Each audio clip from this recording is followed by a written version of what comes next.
Bonjour à tous, dans cette vidéo nous allons voir une correction d'un sujet de brevet blanc. Vous pouvez retrouver ce sujet en téléchargement dans le descriptif de la vidéo.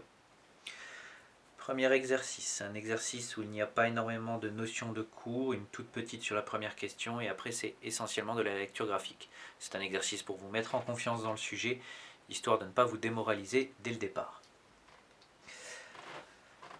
Première question, la température du four est-elle proportionnelle au temps? Notion de cours qui se cache par derrière, lien entre proportionnalité et graphique, à savoir que sur un graphique, c'est une situation de proportionnalité quand on a une droite qui passe par l'origine. Ici, ce n'est pas le cas, donc non. Ce n'est pas une situation de proportionnalité, car ce n'est pas une droite. Inutile de préciser qui passe par l'origine. Vous pouvez, mais comme c'est une courbe, d'office c'est pas une droite, donc ça règle le problème, c'est pas une situation de proportionnalité. Cette question était sur 3 points. Ensuite, question numéro 2. Quelle est la température atteinte au bout de 3 minutes? Il s'agit de lecture graphique. On cherche le 3 minutes dans le temps. On regarde la courbe, où est-ce qu'elle se situe? Elle se situe juste au-dessus de 70. Donc on admet tout à fait comme réponse 70 degrés, 71 degrés et 72 degrés. Les trois sont acceptés. La réponse était sur 2 points. Ensuite, question suivante, question numéro 3. De combien de degrés Celsius la température a-t-elle augmenté entre la 2e et la 7e minute? De nouveau, une lecture graphique, on cherche 2 minutes, c'est ici, 50 degrés. On cherche 7 minutes, c'est ici, 140 degrés. Le calcul à faire est donc 140 degrés moins 50 degrés, ce qui nous fait 90 degrés. Phrase réponse, la température a augmenté de 90 degrés entre la 2e et la 7e minute. La question était de nouveau sur 2 points. Question numéro 4. Au bout de combien de temps la température de 150 degrés nécessaire à la cuisson des macarons est-elle atteinte? Il faut donc regarder sur le graphique à partir de quand on obtient 150 degrés. 140, 150, il est ici, et ce 150 est atteint au bout de 8 minutes. La question était de nouveau sur 2 points. Question numéro 5. Passé ce temps, que peut-on dire de la température du four? Et expliquer pourquoi le responsable n'est pas satisfait de la cuisson de ses macarons. Une explication possible est dite au départ dans l'énoncé que pour cuire des macarons, la température du four doit être impérativement de 150 degrés. Or, si on observe la courbe, on constate qu'elle n'est pas tout le temps de 50 degrés, mais qu'elle varie entre 160 et 140. C'est une explication possible, c'est-à-dire qu'à partir de 8 minutes,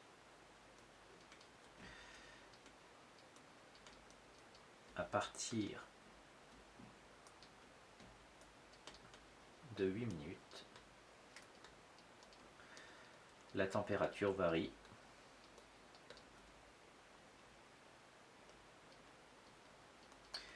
et donc la cuisson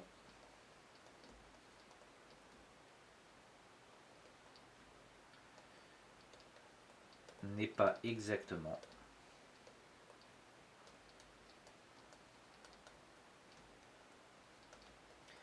à 150 degrés. Cette question était de nouveau sur 2 points, ce qui nous fait donc bien un total de 2, 4, 6, 8 et 3, 11 points. Passons à l'exercice numéro 2. Exercice numéro 2. C'est donc un exercice avec un tableau et essentiellement 2 questions sur le tableur. Il existe 2 versions du tableur, Excel et la deuxième version, plutôt de 3 versions, LibreOffice et OpenOffice. Première question, quelles sont les catégories d'exploitation qui ont vu leur nombre augmenter entre 2000 et 2010? On compare donc les 2 colonnes, 2000 et 2010, et on regarde celles qui ont augmenté. Il y a pour le coup deux colonnes, enfin, deux surfaces, deux exploitations, deux types d'exploitations qui ont augmenté. La première est celle comprise entre 100 et 200 hectares, et la deuxième exploitation est celle supérieure à 200 hectares. Donc il y en a deux. La première, 100 à 200 hectares, et la deuxième, plus de 200 hectares. Cette question était sur 2 points. Ensuite, question suivante. Les deux questions suivantes portent sur l'utilisation du tableur. Il ne faut donc pas donner de réponse, je vais dire chiffrée, mais essentiellement des formules qu'on rentre au clavier sur le logiciel. Deuxième question, quelle formule doit-on saisir dans la cellule B8? La cellule B8 est ici. Pour obtenir le nombre total d'exploitations agricoles en 2000, c'est-à-dire que c'est le total de ces cases-là. En aucun cas, on vous demande de faire le calcul 359 plus 138 plus 122 plus 64 plus 15. On s'en fiche. Ce qui nous intéresse, c'est quelle est la formule que vous devez mettre ici, donc c'est-à-dire avec le nom des cases. Et donc il y a deux possibilités pour ça. Première possibilité, égal, puisqu'une formule sur un tableur commence toujours par égal, égale B3 plus B4 plus B5 plus B6 et plus B7. Le résultat qui sera affiché dans cette case-là, ce sera la somme de toutes ces cases. B3 plus B4 plus B5 plus B6 plus B7. Il existe carrément une formule pour additionner toutes ces cases qui est aussi acceptée. Somme, entre parenthèses, B3, 2 points, B7. Ce n'est pas divisé, c'est le symbole 2 points qui signifie la somme de la case B3 jusqu'à la case B7. Et ça nous affichera exactement le même résultat. Peu importe laquelle formule des deux vous mettez, les deux sont valides. Cette question était sur 4 points. Et enfin, dernière formule, si on étire cette formule, quel résultat s'affiche dans la cellule C8? Étirer, c'est quand on se met en bas de la case et qu'on a ici, tout en bas à droite, une petite croix noire qui apparaît avec la souris.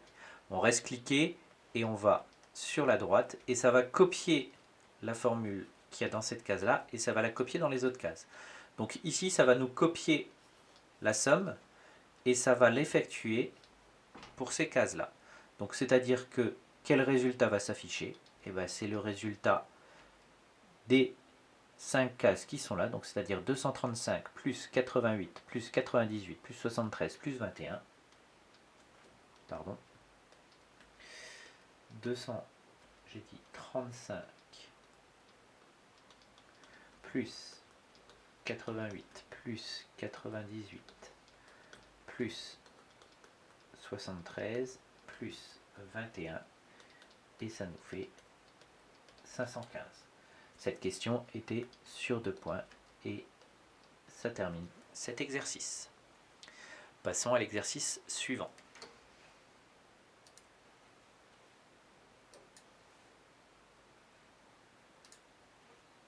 Exercice numéro 3, à base essentiellement de pourcentage. Première question, quel est le plus fort pourcentage de remise? Il faut donc trouver dans chacune des étiquettes quel est le pourcentage de remise. Sur la deuxième étiquette, nous l'avons, il est de moins 30% et nous ne l'avons pas sur les deux autres. Il faut donc trouver le pourcentage de remise sur la première étiquette. Pardon.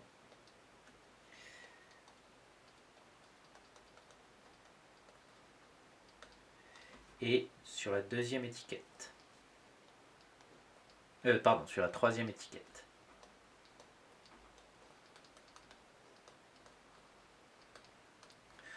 Sur la première étiquette, on sait que le prix au départ était de 120 € et qu'une fois soldé, il est de 105 €. Donc la remise est 120 € moins 105 €.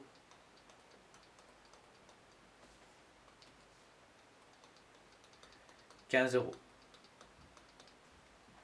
C'est la remise en euros. Il reste à trouver à combien en pourcentage correspond ces 15 euros.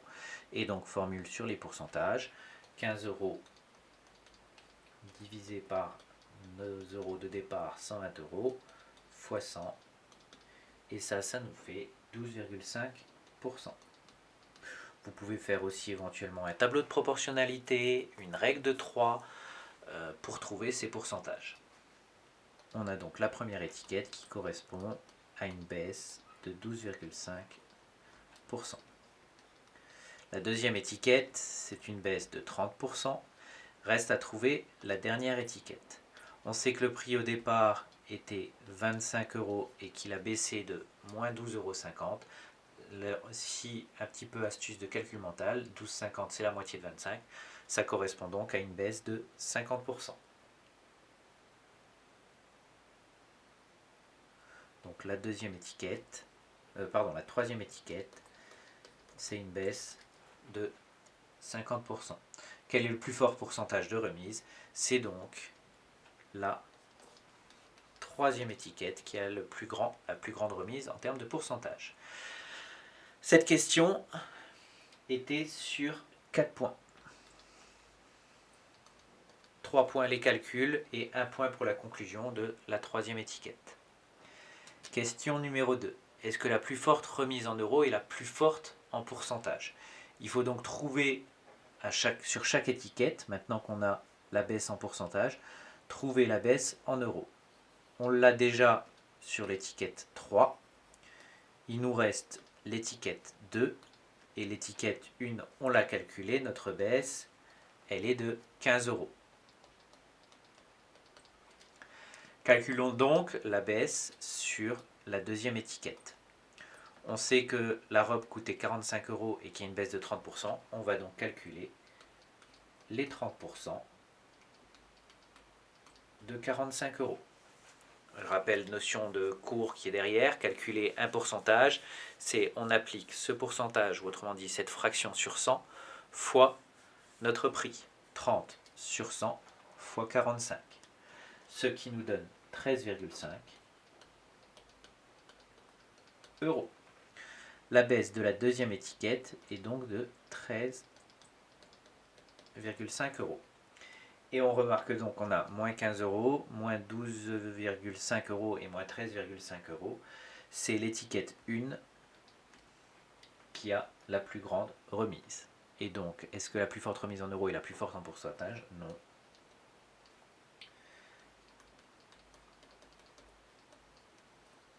L'étiquette 1 a la plus forte remise en euros, alors que la plus forte remise en pourcentage, c'est la troisième étiquette.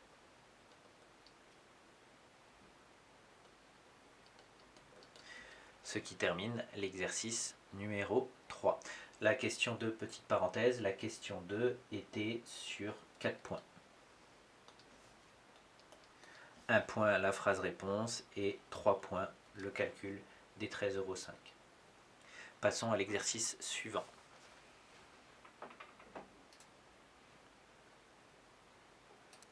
Exercice numéro 4. Exercice sur beaucoup de points avec plusieurs notions mathématiques telles que le théorème de Pythagore ou le théorème de Thalès et de la trigonométrie, notion qu'il faut absolument maîtriser pour le brevet.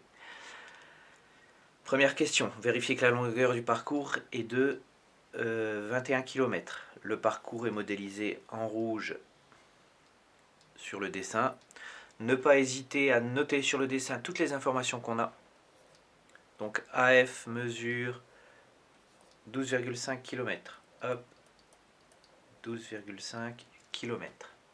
AC mesure 7,5. CF 10. AB 6 km. DG 7 km. Et enfin EF 750 mètres. Déjà tout de suite ici, petite information, vous devez l'avoir dans un coin de votre tête. Attention aux unités, on a des kilomètres partout, sauf aux 750 mètres. Donc il y aura probablement une conversion à faire. Ensuite, analyser donc les côtés qui nous manquent. Il nous manque BD, il nous manque DE. Donc déjà là tout de suite vous devez visualiser que par exemple il y a de fortes chances que voilà dans l'énoncé on nous dit que c'est parallèle, que ça et ça c'est parallèle. Donc vous voyez tout de suite une configuration de Thalès, un premier triangle avec un deuxième triangle imbriqué. Si vous ne voyez pas cette configuration de Thalès, c'est que vous n'avez pas suffisamment travaillé Thalès, alors que ça doit devenir carrément pratiquement un automatisme. Donc on a bien les parallèles, et ensuite autre information, on nous dit que ABCH est un triangle, est un rectangle, donc ça veut dire qu'il y a des angles droits, et qui dit angle droit dit aussi théorème de Pythagore. Par exemple ici DGE, c'est on peut calculer des DE par exemple avec le théorème de Pythagore. Donc on va calculer chacune des longueurs. Premièrement, il nous manque la longueur BD. On peut essayer de bidouiller en calculant BC puis après CD. Il y a beaucoup plus simple. On a la longueur AF qui est la même que BG. Et on sait qu'on a DG qui mesure 7 cm. À partir de ce moment-là, le plus grand côté moins le plus petit côté pour trouver la longueur BD. BD,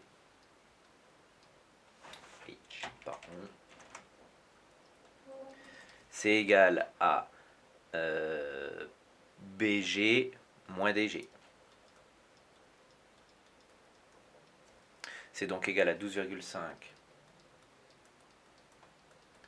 moins 7, et ça nous fait donc 5,5 km. Ensuite, deuxième longueur qu'on a besoin, la longueur DE. Pour calculer la longueur DE, plusieurs possibilités. Soit on utilise le théorème de Pythagore dans le triangle DGE, soit on utilise le théorème de Thalès dans le triangle CGF et CDE. Les deux aboutissent au même résultat. Je vais faire par exemple le théorème de Thalès. Que ce soit le théorème de Pythagore ou le théorème de Thalès, dans tous les cas, il faut citer les hypothèses qui nous permettent d'utiliser le théorème. Pour le théorème de Thalès, les hypothèses, les points sont alignés. GDC et GEF sont alignés.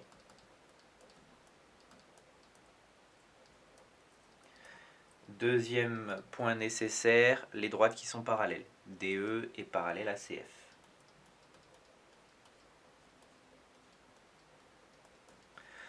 Nous avons cité les hypothèses pour appliquer le théorème de Thalès. On peut donc utiliser le théorème de Thalès. D'après le théorème de Thalès, alors les fractions petit triangle sur grand triangle, donc on prend un des côtés, GD, sur le côté qui correspond, GC, un autre GE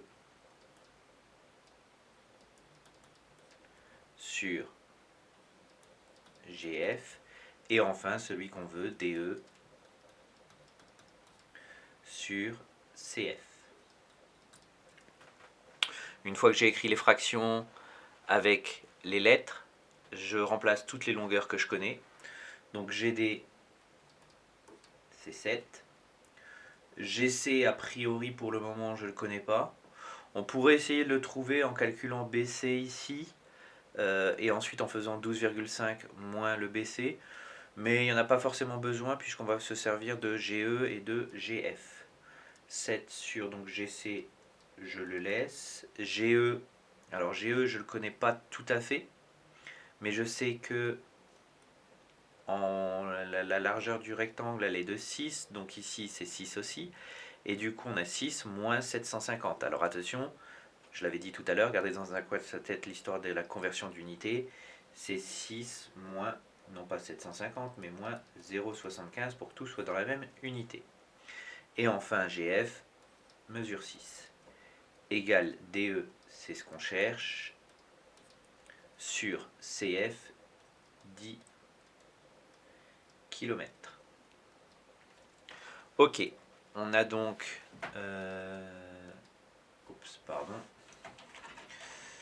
on a donc notre égalité. On peut faire ici l'égalité des produits en croix. Et du coup, on trouve que DE, ça nous fait 10 fois 5,25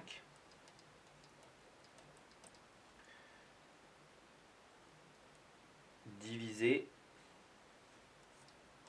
par 6. En faisant le calcul à la calculatrice, on trouve 8,75 km. On a donc nos deux longueurs qui nous manquaient. Première longueur 5,5 et deuxième longueur 8,75.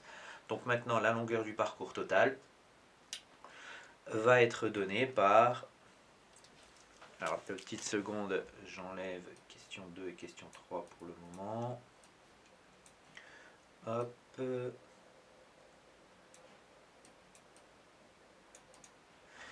Et donc, je disais, la longueur totale, c'est AB plus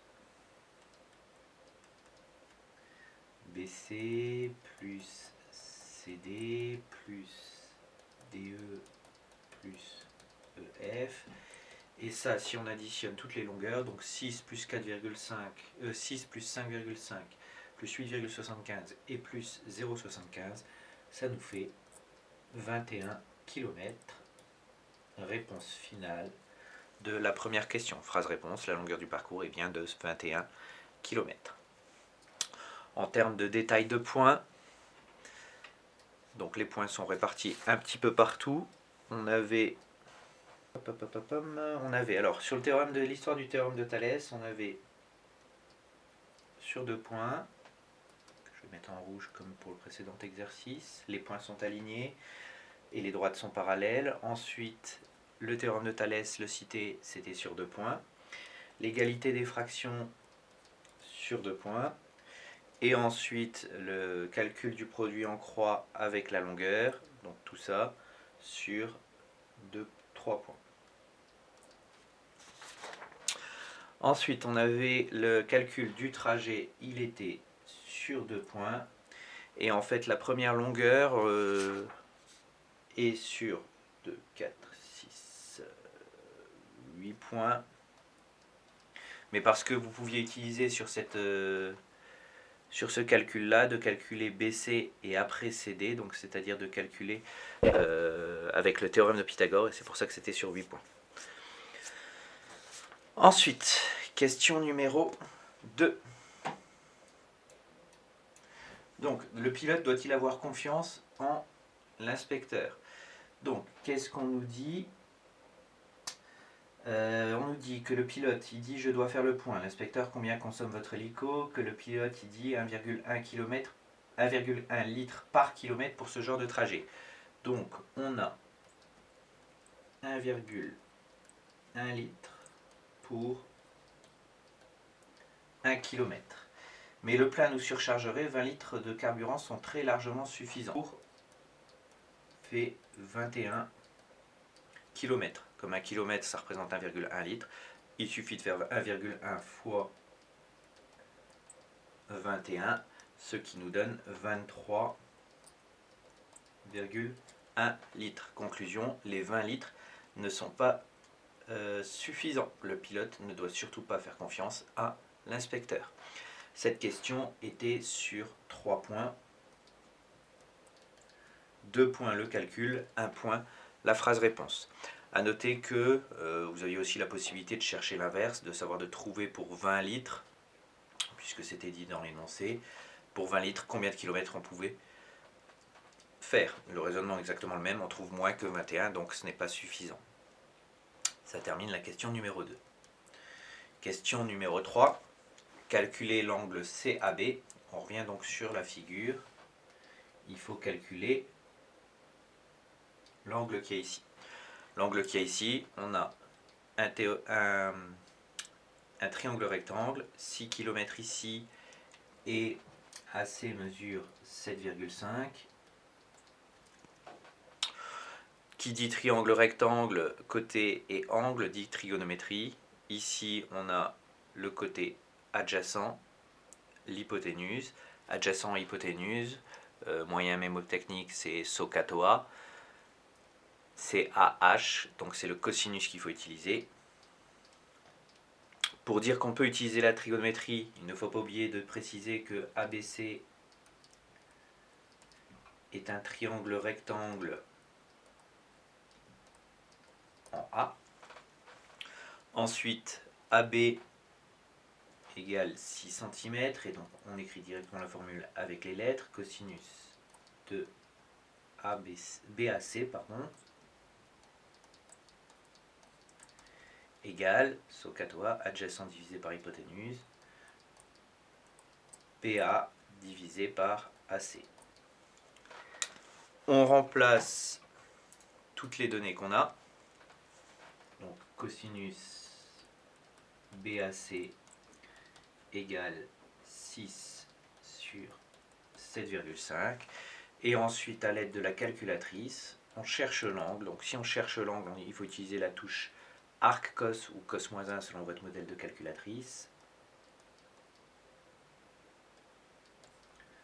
6 sur 7,5 et vous trouvez environ 37 degrés. L'angle CAB mesure environ 37 degrés. Ça termine la question numéro 3 et donc l'exercice numéro 4.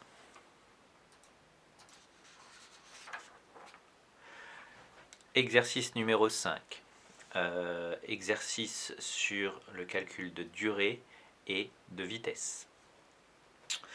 Nous avons donc la première question, montrer que 0,1 heure représente 6 minutes. Pour cela, très facilement, donc la question 1. 1 heure, on sait que c'est 60 minutes.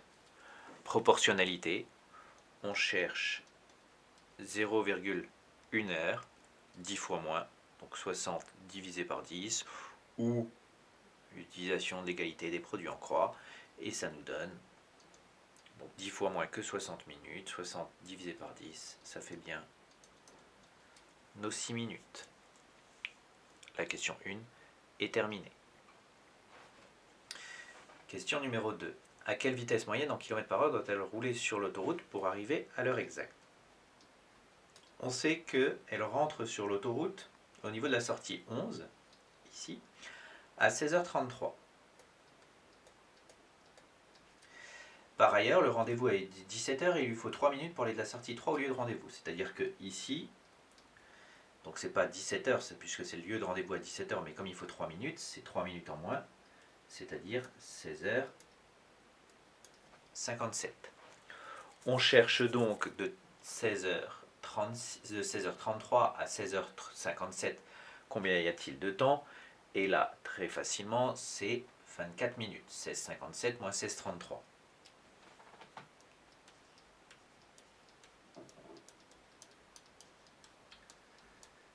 16h33, ça nous fait 24 minutes. Elle est donc sur l'autoroute. Elle est sur l'autoroute pendant 24 minutes. Reste à trouver maintenant le nombre de kilomètres qu'elle parcourt. C'est indiqué sur le schéma, 16 km, plus 16 km, plus 6, plus 13. Ce qui nous fait donc 16 fois 2, plus 6, plus 13, ça nous fait 51 km. Elle parcourt donc 51 km en 24 minutes. Proportionnalité, pour trouver donc du coup en kilomètres par heure, c'est-à-dire en 1 heure, combien de kilomètres elle parcourt. Donc soit on utilise la proportionnalité, règle de 3 ou autre, soit vous utilisez la formule que vous avez vue aussi en physique, à savoir que la vitesse est égale à la distance divisée par le temps. Donc V égale D sur T. Attention toutefois, petite précision, si on fait les 51 km divisé par les 24 minutes, on va obtenir une vitesse en kilomètres par minute. C'est pas ce qui nous intéresse puisque c'est une vitesse en kilomètres par heure. Donc il faut convertir les 24 minutes en heures. Et c'est là que sert la première question, puisqu'on sait que 0,1 heure, c'est 6 minutes, 24 minutes, c'est 0,4 heures. Et du coup, la vitesse égale à la distance par le temps. Donc la vitesse est égale à 51 km divisé par 0,4 heures. Et ça nous donne une vitesse de 127,5 km par heure. Vous auriez pu aussi faire, comme je l'ai dit il y a quelques minutes, faire l'égalité des produits en croix ou une règle de 3. Donc on a 51 km en 24 minutes. Nous on cherche en kilomètres par heure, c'est-à-dire le nombre de kilomètres parcourus en une heure, c'est-à-dire en 60 minutes. Et en faisant vos calculs habituels sur la proportionnalité, on retrouve le même résultat de 127,5 km par heure. Ce qui termine la question numéro 2 et donc l'exercice 5. En termes de points, l'exercice 5, la première question était sur 2 points, je l'ai précisé. La deuxième, trouver les 24 minutes, était sur 2 points. La formule de la vitesse sur le temps sur 2 points et la phrase réponse sur 2 points. Ce qui termine vraiment l'exercice 5. Passons à l'exercice 6. Un petit QCM sur 9 points. Pour chaque question, des réponses sont proposées et une seule est exacte. Donc déjà, c'est une première information, vous ne pouvez pas avoir plusieurs réponses pour une seule question. Pour chacune de ces questions, écrire le numéro de la question et la lettre de la bonne réponse. Donc, question 1, 2x-3, le tout au carré, c'est égal à... Et le piège dans lequel il ne faut pas tomber, c'est pas juste le premier au carré et le deuxième au carré, c'est le piège classique, chapitre identité remarquable, à retravailler. On peut aussi, plutôt que de travailler les identités remarquables, utiliser la double distributivité, 2x-3 fois 2x-3, et le classique de la double distributivité, on obtient 4 termes, il y en a 2 qu'on peut réduire ensemble, ce qui nous donne le double produit, et donc notre développement, on obtient 4x carré moins 12x plus 9. Question numéro 2. L'équation égale 0, enfin quelque chose égale 0, a pour solution. Cette équation, c'est ce qui s'appelle une équation produit nul. Pourquoi équation produit nul? Parce que c'est un produit, c'est une multiplication, et nul parce qu'elle est égale à 0. Ce type d'équation, c'est une multiplication égale à 0, donc il y a 2 solutions possibles, soit la première partie est égale à 0, 0 fois quelque chose, ça fait bien 0, soit la deuxième partie est égale à 0, quelque chose fois 0, ça fait bien 0. Il suffit de remplacer les valeurs et de regarder, est-ce que si on remplace par 1, on obtient 0? X 1 plus 1, ça fait 2, 2 moins 5, ça fait pas 0, la multiplication ne donne pas 0, donc a priori cette case-là on peut l'éliminer. Ensuite, la deuxième, moins 1 et moins 2,5. Si je remplace par moins 1 plus 1, ça fait 0 fois quelque chose, on obtient bien 0. Et si je remplace par moins 2,5, donc dans la première partie, ça fait pas 0.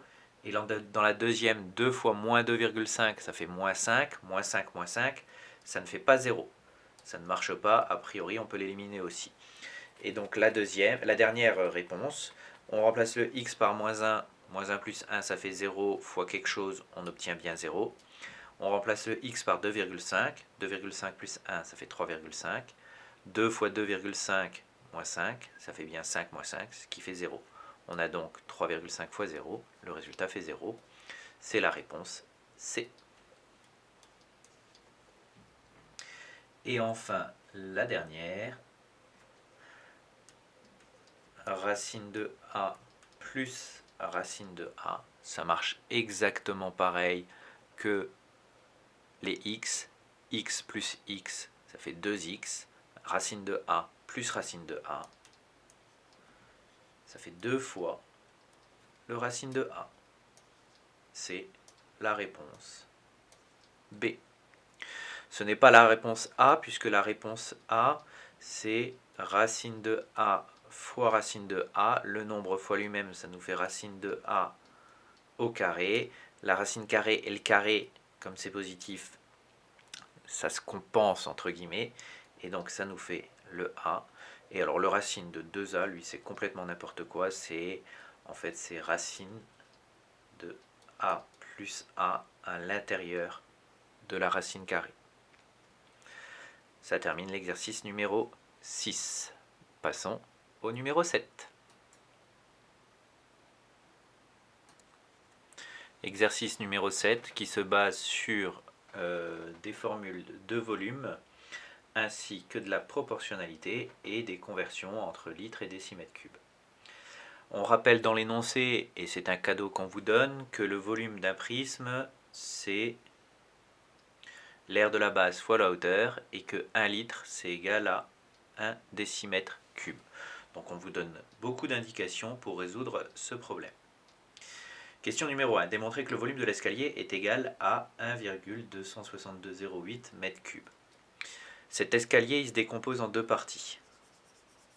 Un petit solide ici, et un deuxième solide qui est en dessous.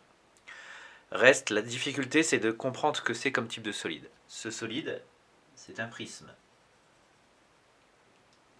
dont la base est un triangle rectangle que je viens de dessiner en rouge. La hauteur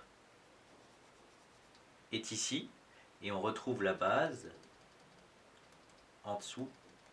Là, on a donc bien le triangle qui est monté en hauteur, entre guillemets, façon de parler, et qui nous donne le prisme dont la base est un triangle. Le solide en dessous, la première marche, c'est aussi un prisme, aussi à base triangulaire, et cette fois-ci, le triangle, il est là. Il faut donc calculer le volume de ces deux solides et les additionner ensemble. Pour calculer le volume de ces deux solides, il suffit d'utiliser la formule qui est donnée dans l'énoncé, à savoir l'aire de la base fois la hauteur, l'aire du triangle fois la hauteur. Donc, le volume du petit prisme, c'est aire de la base fois la hauteur. C'est donc, l'aire de la base, c'est un triangle. Base fois hauteur divisé par 2. Ici, c'est un triangle rectangle, donc on peut carrément dire longueur fois largeur en imaginant le rectangle divisé par 2. 1,36 fois 1,28 divisé par 2. Ça va nous donner une aire qui est en mètres carrés. Et ensuite, on multiplie par la hauteur, c'est-à-dire 0,20 mètres. On trouve un résultat en mètres cubes, ce qui est bien un volume, et on trouve 0,17408 mètres cubes. Ça, c'est le volume du petit. Le volume du grand est exactement le même principe.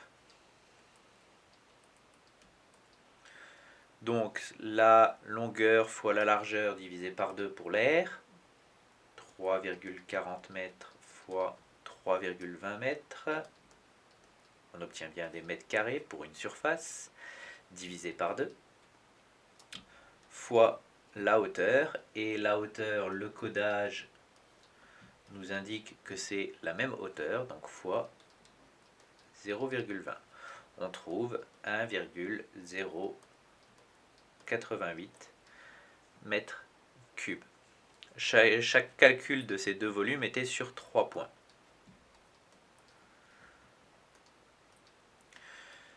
Et donc, le volume total, c'est la somme de ces deux-là, c'est-à-dire 1,088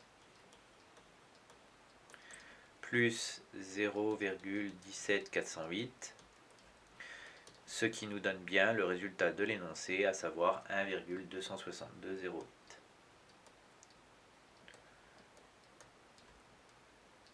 mètres cubes. Cette conclusion était sur un point. Et ça termine la première question. Deuxième question. Sachant que l'escalier est un ouvrage en béton courant, déterminez le nombre de sacs de ciment de 35 kg nécessaires à la réalisation de cet escalier.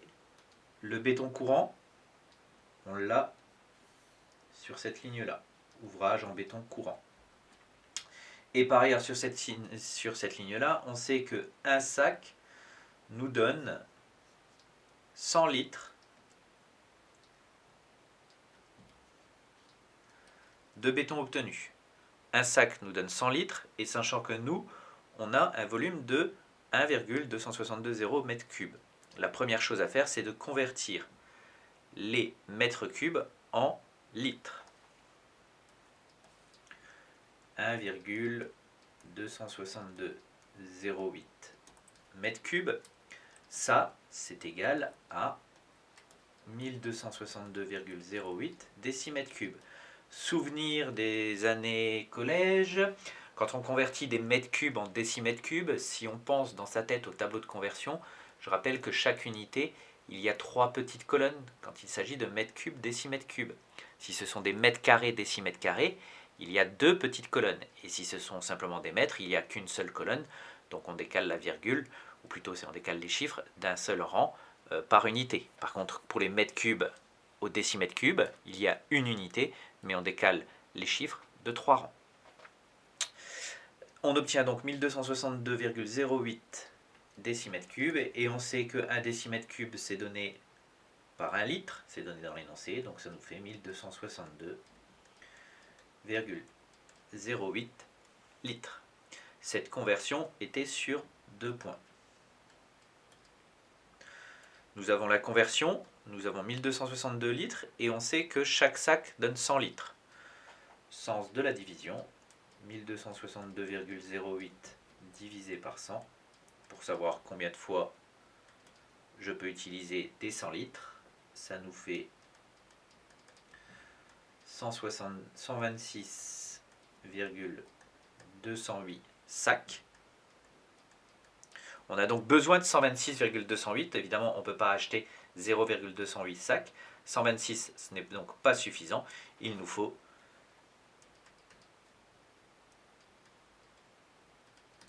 127 sacs.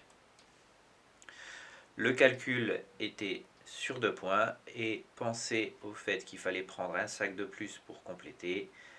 C'était sur 1 point. Ce qui termine la question numéro 2. Dernière question, question numéro 3. Déterminer la quantité d'eau nécessaire à cet ouvrage. C'est de la proportionnalité. Dans le tableau, on sait qu'on a 17 litres, 17 litres d'eau pour 100 litres de béton.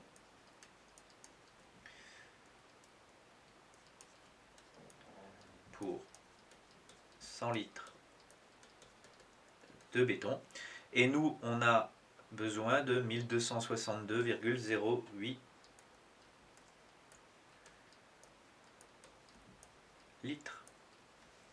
La règle de 3 nous donne donc comme calcul 1262,08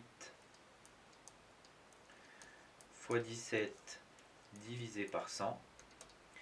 Et ça nous donne 214,5536 litres d'eau.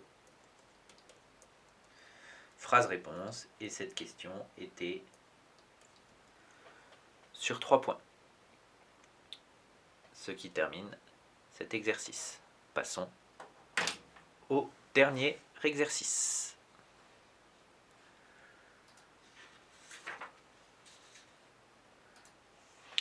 Dernier exercice, exercice sur Scratch, maîtrise d'un début de langage de programmation. Alors, première question, lequel de ces 3 dessins obtient-on avec le programme 1 ? Analyse du programme numéro 1. Quand drapeau est pressé, on met en mémoire, j'explique chacune des instructions, on met en mémoire dans un coin de tête, on dit que la longueur ça vaut 10. Alors, c'est pas précisé 10 quoi sur Scratch, c'est 10 pas. 10 pixels si vous préférez, même si c'est pas tout à fait ça, peu importe, c'est 10 unités, on s'en fiche de l'unité. Ensuite, répéter 4 fois, et là on a une instruction qui s'appelle carré. Cette instruction, elle a été créée manuellement, et on voit la création de cette instruction ici. C'est ce définir carré qui permet de construire l'instruction qui s'appelle justement carré. Donc le stylo en position d'écriture est répété 4 fois, j'avance de longueur, je tourne de 90, je le répète 4 fois, et ensuite je relève le stylo.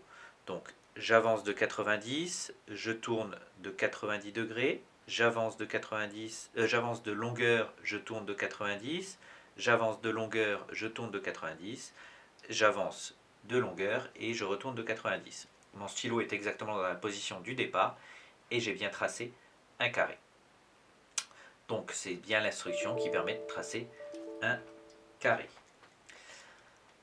Ensuite, donc répéter 4 fois. Donc c'est carré, sauf qu'on ne répète pas tout de suite le carré 4 fois, on le fait une première fois et ensuite on change la valeur de la longueur. La longueur, elle le prend comme valeur longueur plus 20. Au départ c'était 10 et donc ça veut dire que comme nouvelle longueur, on a 10 plus 20, 30. Donc au départ on avait un carré qui faisait 10 unités de côté. On va retracer une deuxième fois un carré qui fait cette fois-ci 10 plus 20, 30 unités de côté. On va recommencer une troisième fois puisqu'on est toujours dans le répété et on est à la troisième fois, donc on va dessiner un troisième carré, mais cette fois-ci la longueur, on va prendre 30 plus 20, c'est-à-dire 50. On va répéter ainsi de suite. Je vais tout effacer, histoire de faire un carré au départ beaucoup plus petit, pour voir, visualiser qu'est-ce que cela nous donne en entier. J'ai dit donc un premier carré de 10 unités de côté. Une fois ici. On passe à la longueur, on monte à 30. Je recommence une deuxième fois et je trace cette fois-ci un carré qui fait 30. Je suis au deuxième carré, je modifie de nouveau ma longueur. Au départ, ma longueur avait 10, ensuite ma longueur avait 30, je passe à la deuxième, et à la deuxième c'est 30 plus 20, c'est-à-dire 50. Je fais donc un carré qui a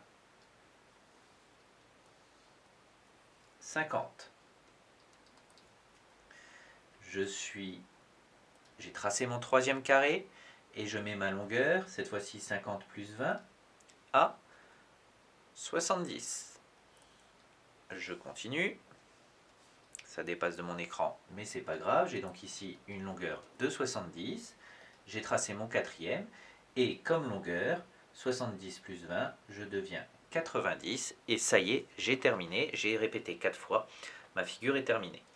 C'est donc le dessin. Ce n'est pas le dessin numéro 1, puisque les longueurs à chaque fois ici sont identiques.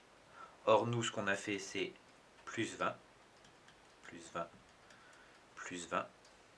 Ce n'est pas celle-ci parce que là les longueurs ont été à chaque fois doublées. On voit que celle-ci c'est le double de celle-ci.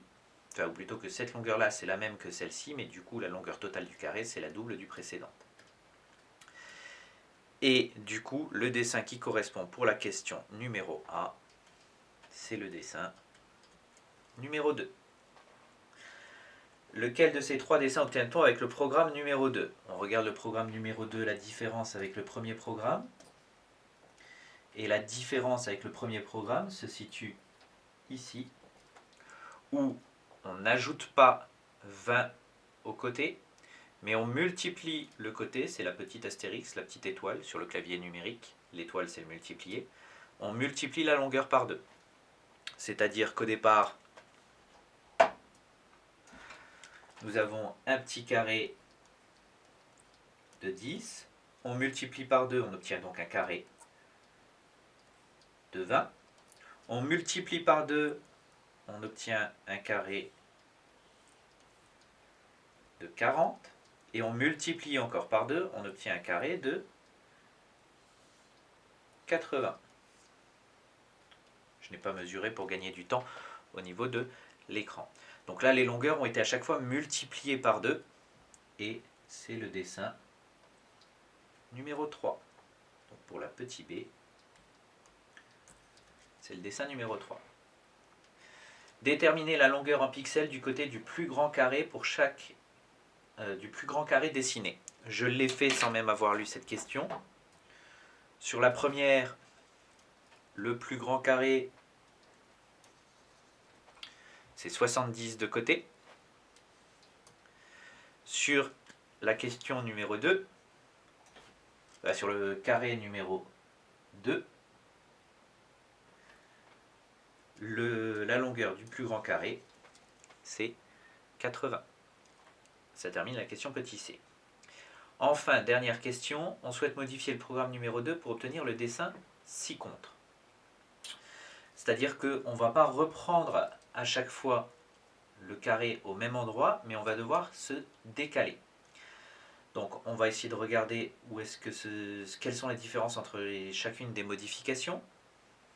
La première modification, le avancé, il est à l'intérieur du répété. La deuxième modification, le avancé, il est après avoir modifié la longueur. Et le dernier carré, le avancé, il est à l'extérieur du répété.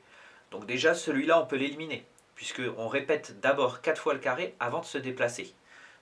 Or, nous, c'est pas ça, c'est on fait le premier carré, on se déplace, on fait le deuxième carré, on se déplace, le troisième, et ainsi de suite. Donc la modification numéro 3, on peut l'éliminer. Ensuite, il faut comprendre quelle est la différence entre modification 1 et modification 2. Dans modification 1, 2 petites secondes, dans modification 1, j'ai mon avancé qui est avant le changement de longueur. Donc je vais tracer mon carré de 10 unités, et ensuite j'avance de ma longueur plus 10.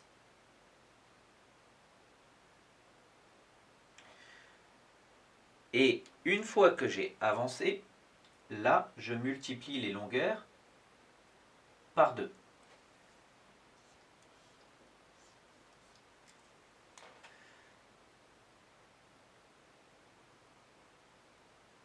Mais là, que va valoir ma deuxième longueur?